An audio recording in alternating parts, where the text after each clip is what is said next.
Welcome into Sports Memo's betting podcast. College football, every game on the board with our first guest up, Robbie Veno. Rob, welcome into the pod. How are you?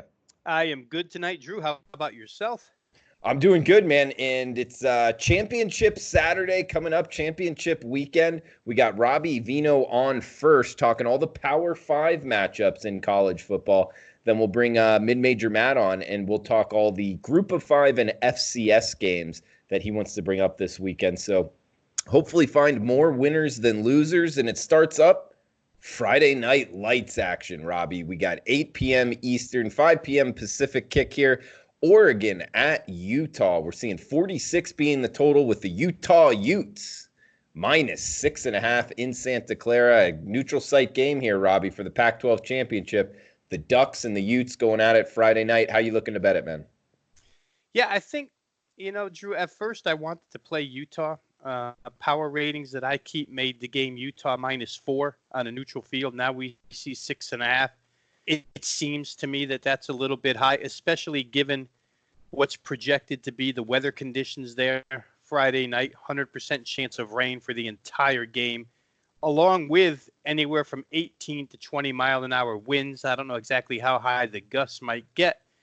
But for college quarterbacks, 18 to 20 is significant when it hits 20. Now, Justin Herbert has an arm that could probably cut through a 20 mile an hour wind.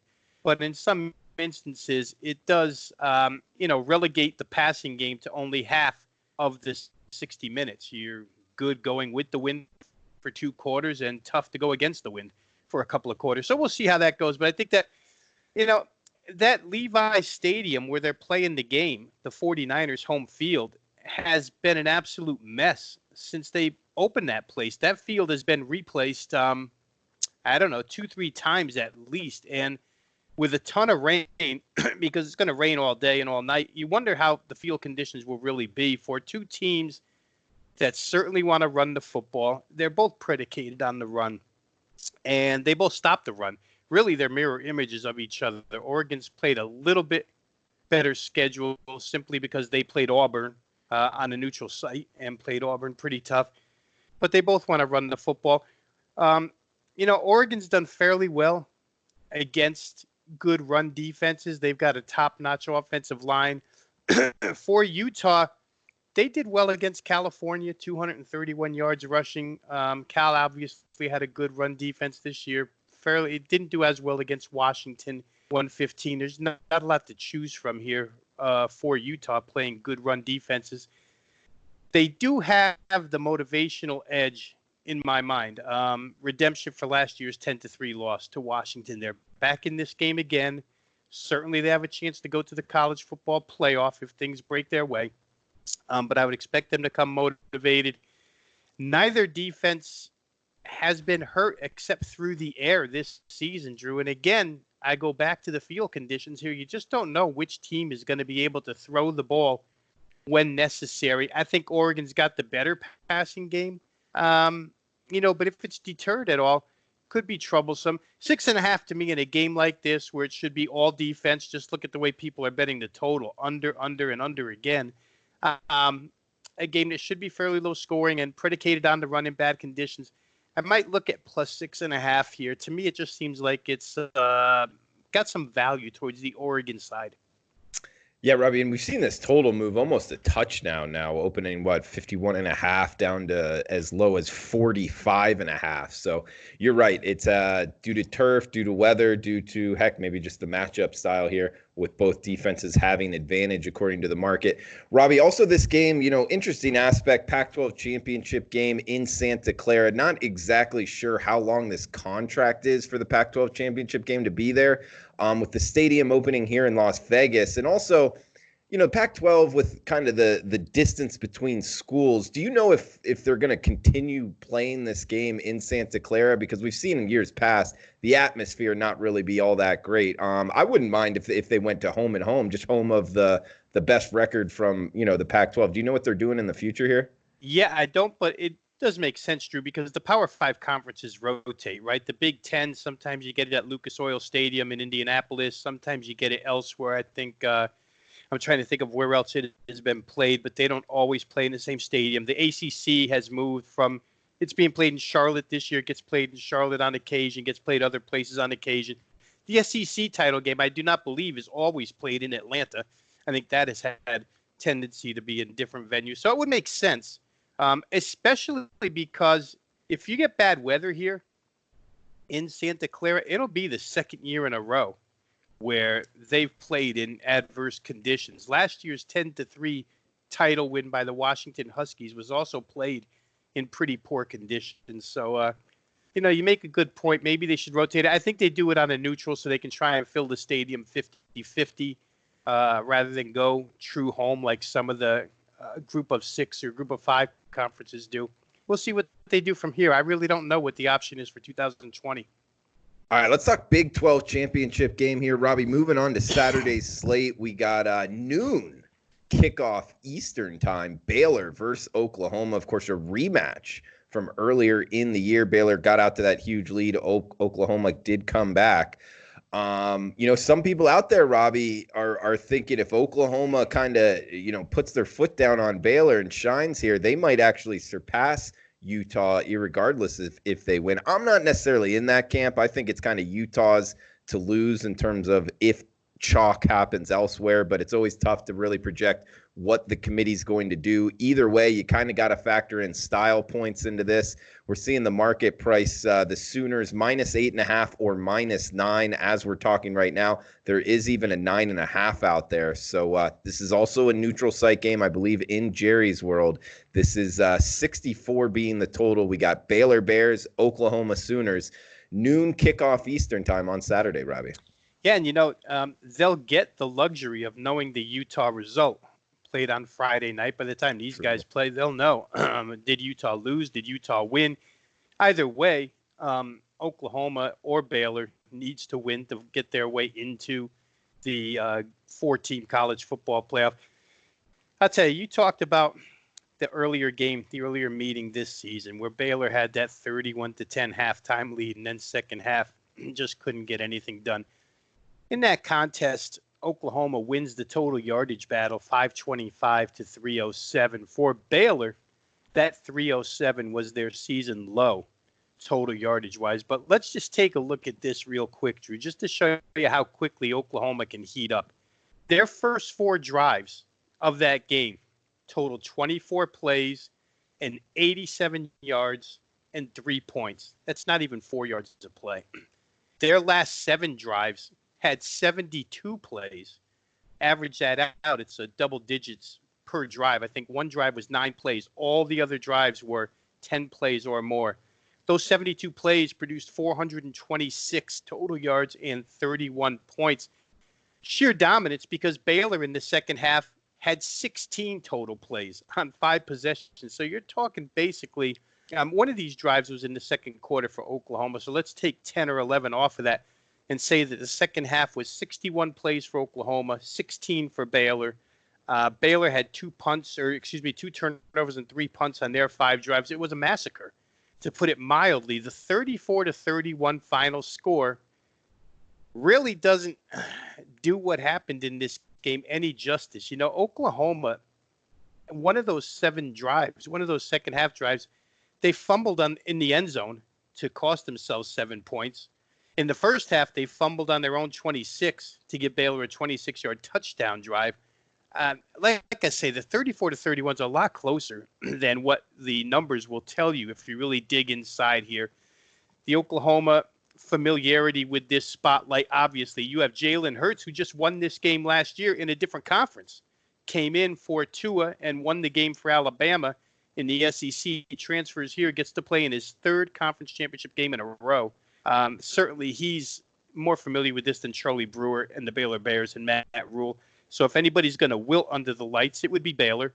And for Oklahoma, they didn't even have their number 1 receiver, C.D. Lamb, in that Baylor game. Remember, he got hurt in the first quarter, which left Oklahoma a little bit shorthanded in that game. Still, they were able to go crazy total yardage-wise. Last week's 61-6 win by Baylor is nice. Kansas's quarterback Carter Stanley had a miserable game. But I don't know that Baylor can hang here. I really don't. I see money come in on Baylor. I kind of like that because I think Oklahoma's the right side. Oklahoma's defense the last 3 weeks has, including the Oklahoma State game last week, has held opponents to very low total yardage. This defense has been much better. I think there were a couple games in the middle of the season where they gave up like 48 to Kansas State, but a lot of that was self-inflicted by OU. I think they win this game. I think they cover, and we see money really hopping on the total here. They've pushed it from 61 to 64. The first meeting scored 65.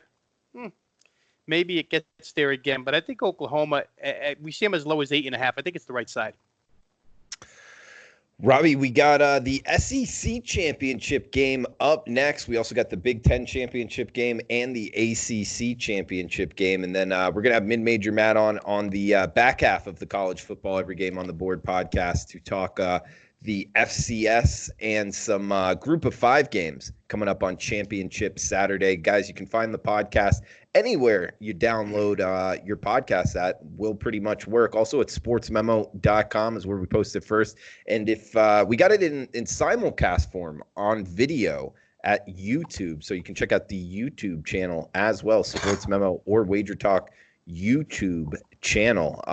Follow Robbie on Twitter at Rob Veno Sports, myself on Twitter at Drew Martin Betts. Any questions you want to throw out there? Any questions, heck, about betting, college football, betting bowl games? We're going to be talking a lot of bowl game betting.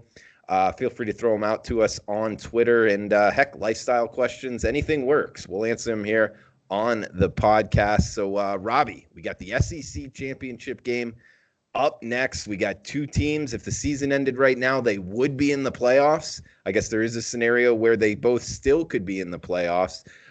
Conspiracy theorists out there say, maybe working that into the handicap as well. I'm not so sure I fall into that camp, but overall, Robbie, throw it over to you. We got Mercedes-Benz Stadium, 4:00 Eastern kick here on CBS. This in Atlanta, Georgia. The Georgia Bulldogs versus the LSU Tigers. We're seeing LSU -7 pretty much across the board as we're speaking right now. 54.5 the total, Robbie. My power ratings made LSU 6 on a neutral field, so I don't think that the number's out of line. Maybe it's padded a little bit by odds makers who may anticipate LSU money. After all, people do go after offense rather than defense. But I'll say this, Drew. I don't think that the fundamental matchup here is very good for Georgia. And I know that the case for Georgia is, well, maybe 2 or 3-fold. I think you could start with Kirby Smart, very good as an underdog, been very good in these big spotlight games the last couple of years since he's gotten to Georgia. You probably would rely on Georgia's rush defense. You might rely on Georgia's pass defense. But all in all, if you're going to beat LSU, you're going to have to throw the football. And for Georgia, that's a problem. That's a real problem because the wide receiver core is thin here. You lose Lawrence Cager, your number 1 wide receiver, a couple of weeks ago, out with ankle surgery, not going to play for the rest of the season. And then George Pickens gets suspended for the first half of this game. They're number 2 wide receiver. Both guys have 33 catches on the year. They account for 10 touchdowns. They account for over 900 yards in receiving. They run the football. DeAndre Swift, a little bit of a shoulder problem, but he's going to play.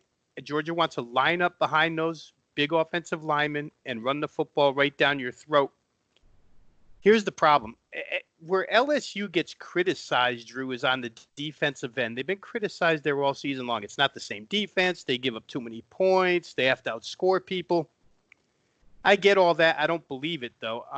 3 weeks ago, Ole Miss played LSU. They ran for 402 yards on LSU's defense, if you can even imagine. But I kind of push that aside as a mirage. 210 of those rushing yards were by option quarterback John Rice Plumlee. It didn't look like LSU was prepared for any type of zone read or a quarterback option run in that game. They haven't faced it this year that much. And one thing I know for sure is Jake Fromm, the quarterback for Georgia, is not going to be running option anytime soon. We won't see him on zone read. They're a straight handoff team. If you take the Ole Miss 400 rushing yards out of LSU's season. In the other 11 games that they played, they allowed 99 rushing yards per game. To me, that's a pretty good defense, pretty good run defense. So Georgia's strength hits LSU's strength. Give you some numbers. Your Auburn Tigers, 130 rushing yards against LSU. Alabama, 123. Texas A&M, 72. Florida, 146. Those are all top-notch teams. Nobody really ran it on this squad all season long. So if your receiving core is thin and LSU's going to stack the box against your run and we see they can stop the run, I think that poses trouble for Georgia. An offense, which in their last 5 SEC games of the season gained over 270 total yards one time.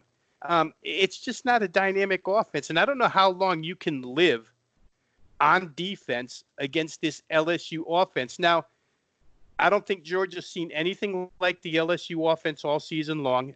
Certainly they play in the East where you play Kentucky, Vanderbilt, Missouri, Tennessee, Kentucky, all boring offenses. So they've seen nothing like LSU. I think the best non-conference game they played was Notre Dame. Whereas LSU has seen really, really good defensive fronts this year. Auburn's a great defensive front. They played Auburn. You know what they did? They gained over 500 yards.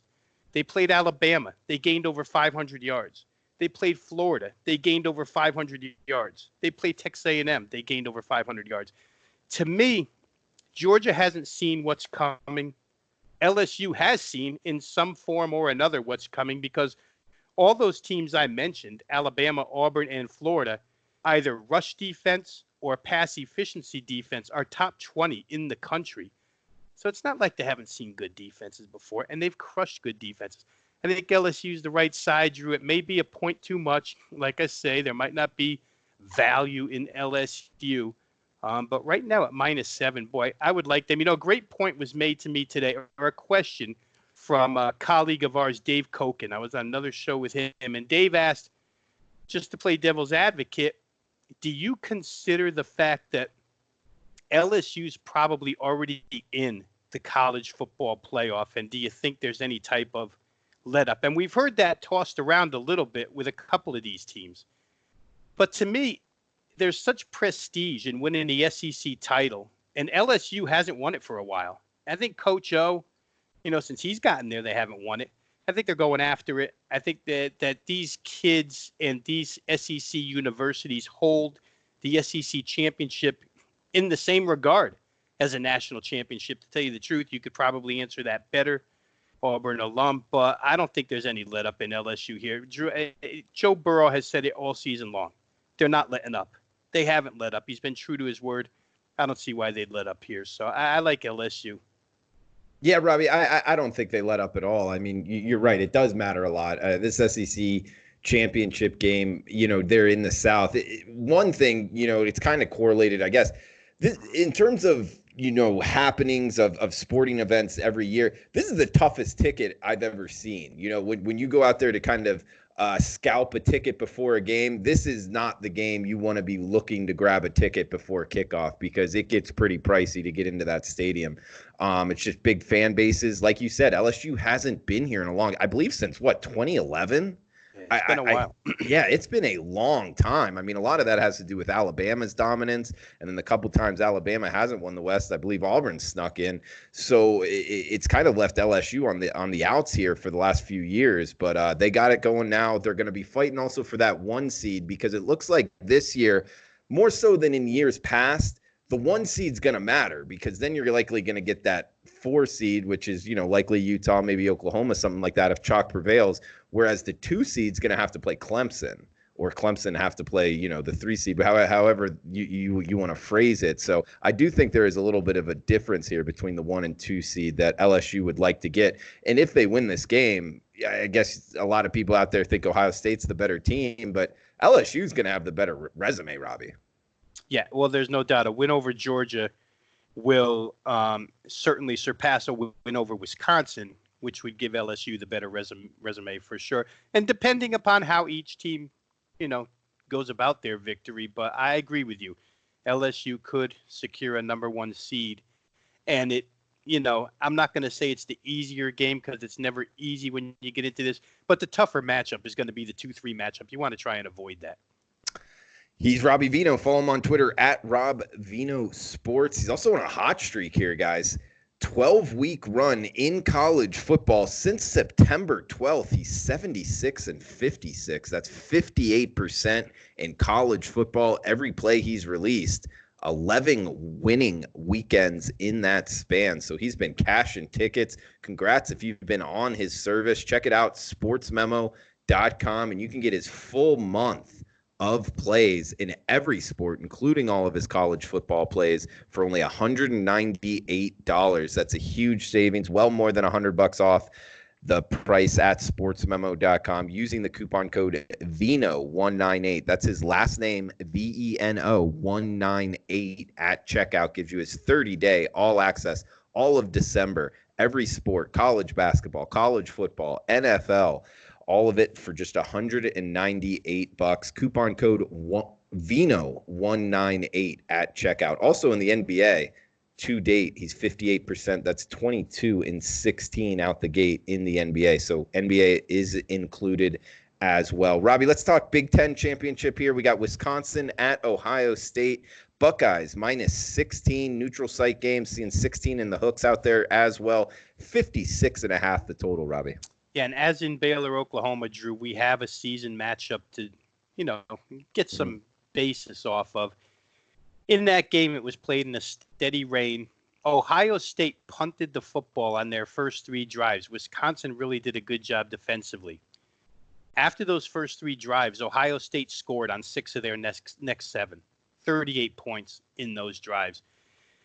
Maybe Jim Leonard, the defensive coordinator for Wisconsin, can come up with something, but it seems to me that once Ohio State solved that riddle, they solved that riddle. Remember, when they played, I think Wisconsin had already had 3 shutouts this season, 3 and 4 games or something to that effect. Yeah, their first 2 games, they shut out USF and somebody else out the gate.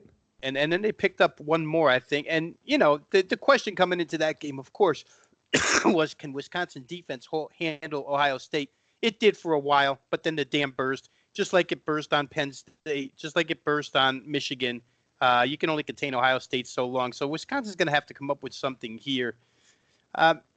For the Wisconsin Badgers in that game, I just talked about their defense giving way to the Ohio State offense. But how about what their offense did? 9 of their 10 drives ended in punts, turnovers, or the end of a half. They had 1 drive all game long over 30 yards. Maybe not enough credit. And I know we do give credit to the Ohio State defense because Chase Young is a nationally known name right now. And people, obviously, in the handicapping industry, ourselves included on all these shows that we do, talk about the Ohio State defense. And maybe they're the most rounded team in college football because of their defense. But, boy, what they did to Wisconsin in that game shut Jonathan Taylor down. The Wisconsin passing game went nowhere. They were held to season lows in that game in 12 offensive categories. It was dominance. And it's hard to get somebody to want to run to the window and grab 15.5 points here. They lost by 31 the first time around, and it wasn't close. Can offensive coordinator Joe Rudolph change anything offensively? Maybe, Drew. These guys are good coordinators. It's a really good coaching staff. But boy, oh boy, sometimes the players just speak. And it's going to be a tough road for Wisconsin here. Ohio State has no trouble covering numbers like this. 11 of their 12 wins were by 24 or more points. The only team that came within this number that we're looking at for Saturday was Penn State. Penn State lost 28-17. In that game, Ohio State turned it over 3 times, and they were sacked 3 times. So you have to have something like that happen to stick close. Wisconsin's going to have to turn them over and get to the quarterback here. I think Ohio State, just like we talked about with Joe Burrow and LSU right now, their pedal has been to the floor all season long. I don't see any let up with them. They're in a race for that number 1 seed as well. Michigan found a couple of cracks last week. Anybody who watched that game saw the Michigan passing game behind Shea Patterson throw for 305 yards. Looked pretty good at times, but they only completed 40% of their passes. So it wasn't like they were world beaters. I don't know, Drew. It's hard for me to get behind Wisconsin. The total here is something that bettors have been behind. Went from 52 all the way to 56.5. Big move on the over. I think it's because people just believe Ohio State's going to score 38 or more once again against Wisconsin. We'll see what happens. Love Wisconsin's coaching staff, love the effort and the physicality, but I just don't know that they match up well with this team. Robbie, we got one game left here, the ACC championship game. Then we'll bring Mid-Major Matt in and talk the group of 5 games on the next episode here of College Football Every Game on the Board podcast. But we got 7:30 Eastern kick on ABC. We're talking Virginia at Clemson. I say at, it's actually a neutral site game here in Charlotte, North Carolina, I believe. Minus 28.5. That's what I'm seeing here. Clemson laying in this one, 55 being the total. This is a tough Virginia team, Robbie, but this is a tough ask for them. You think they can stay within 4 touchdowns here, Rob? Well, if you want to build a case for Virginia, I guess you start with the uniqueness that is Bronco Mendenhall's 3-3-5 defense. Looked back at last year, and Clemson and Virginia did not play. That means that Trevor Lawrence has never seen this 3-3-5. However, in title game action, ACC title game action, the last 2 years, Clemson laid 27.5 against Pittsburgh, won 42-10, laid 10 against Miami of Florida, won 38-3. Before that, they did not cover against Virginia Tech, laid 10.5, won by 7. And before that, they covered against North Carolina, laid 4.5, won by 8.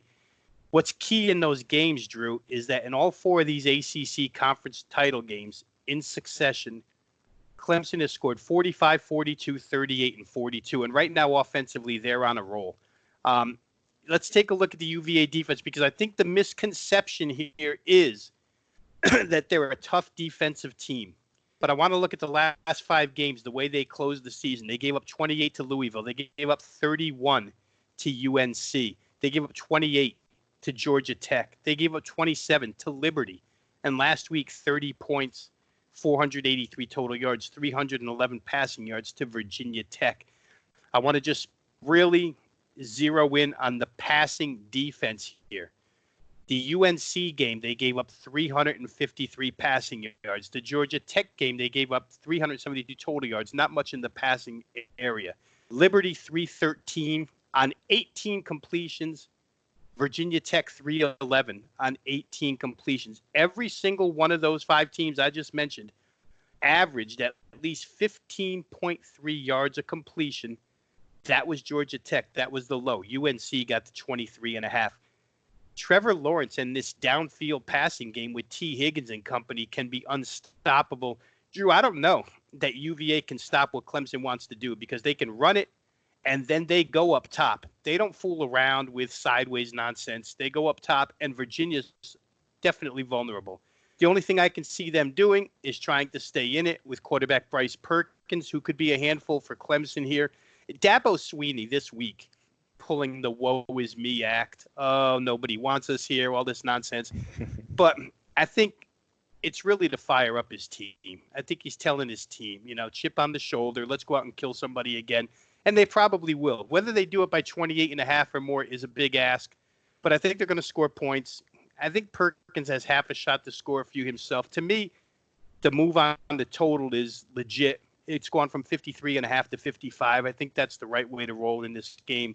But Clemson's going to win, and we'll see how big they win by. But if recent history is any indicator, they're going to score 40 points in this game, and Virginia happens to have the pass defense that'll allow it. Robbie Veno, great breakdowns. His 12-week run in college football since September 12th, 76 and 56. That's 58%. 11 winning weekends in that span. He's been killing college football. Also in the NBA out the gate, 58%, 22 and 16 run on the hardwood in the association that is the NBA. Robbie, you want to throw anything else out before we shut this down? Hey, this is a fun week, Drew. This is as fun as it gets. It's fun in one respect, and it's sad in another respect because it's coming close to the end of college football. As soon as these games are over on Saturday night, Sunday, they will announce the bowl matchups, and we'll have bowl games starting within 10 days of those announcements. So it'll be hectic for a little bit, but always fun. Good luck to everybody out there cashing tickets this weekend. Robbie, best of luck to you as well, man. Have a fun, profitable week as well. And we'll have Robbie back on next week and be breaking down some bowl games, college basketball, and the NBA. So, guys, stay tuned, and we'll be right back with Mid-Major Matt.